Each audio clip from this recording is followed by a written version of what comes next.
Émergence, doya, doya, émergence, doya, doya, émergence, doya, doya. Soyez le bienvenu au journal d'émergence d'Abidjan.net.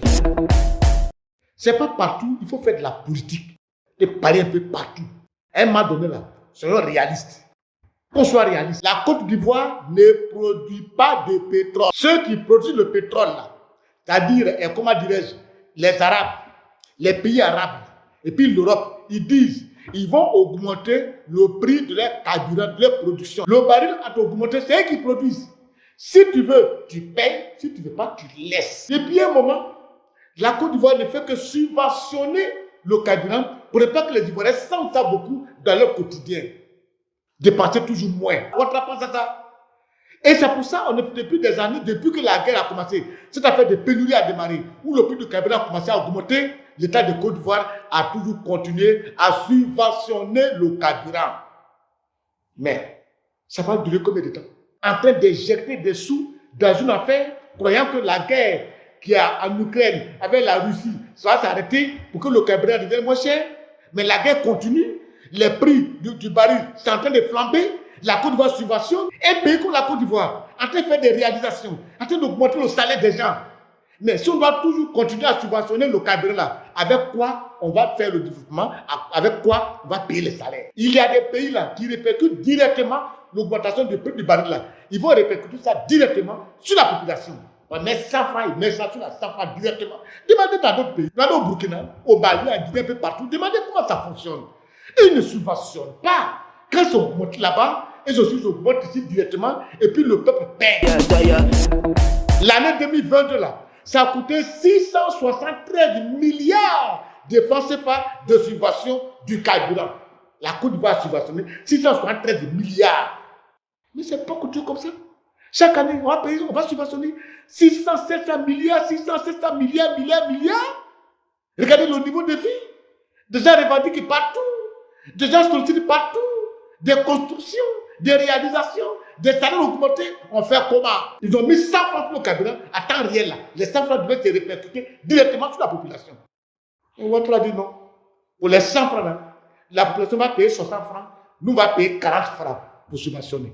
Et les 40 francs là, ça revient à 68 milliards de francs CFA pour uniquement le mois d'octobre. Tant que là-bas, il ne diminue pas, tant que la guerre ne s'arrive pas, chaque fin du mois, attendons-nous plutôt à parler encore d'un prix du carburant. Mais c'est ça. Tu ne produis rien. Celui qui produit, il augmente et toi tu es là, tu te plains. Tu te plains par rapport à quoi? Si tu veux, tu ne payes pas. Si tu veux, tu payes, c'est tout. Le ministre du transport, là, nous connaît. Il a dit dans ton secteur, il s'est réuni avec les transporteurs. Il a dit comment on peut faire pour ne pas que le carburant qui va augmenter, on ne sent pas ça dans le quotidien des Ivoiriens. Les chauffeurs, les transporteurs disent, le gouvernement n'a qu'à accepter de perdre des taxes. Ils n'ont qu'à enlever certaines taxes.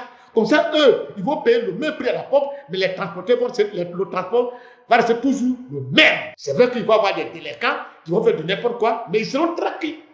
Et l'État se fait de perdre des avantages, payer certaines taxes, les annuler pour que vous puissiez toujours payer le même transport, mais sur le carburant a augmenté. Vous voulez quoi? Vous voulez quoi? Bureau du commerce, lorsque Joseph Sagafoua a annoncé ça au 20e étage dans son cabinet, j'étais là, assis. Sagafoua, je le regardais. C'est lui, pareil, c'est son département. Souleymane, qu'est-ce que tu as prévu dans ton département pour ne pas que les Ivoiriens sentent ça sur le marché? Il dit qu'il a fait réunir avec tous ces gars et a mis la brigade en marche pour ne pas que les prix soient augmentés sur le marché. Il a dit ça, nous, on a compris. Mais au niveau des transports, je doute beaucoup que ça puisse vraiment être effectif sur le terrain. Parce que là-bas, là, c'est souvent très compliqué. C'est pour ça que souvent je dis au ministre de Yachouba, tu as une brigade. Si cette brigade fait des travaux sur le terrain, il faut mener des opérations médiatisées, des opérations d'éclat.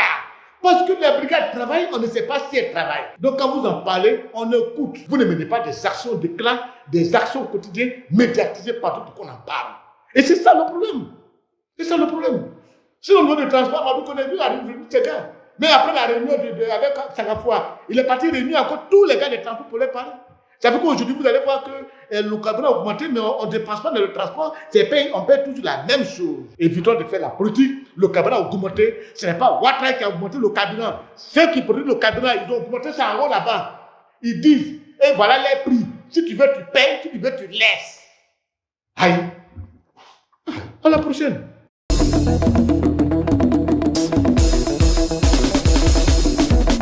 Emergence, doya, doya, émergence, doya, doya, émergence, doya, doya.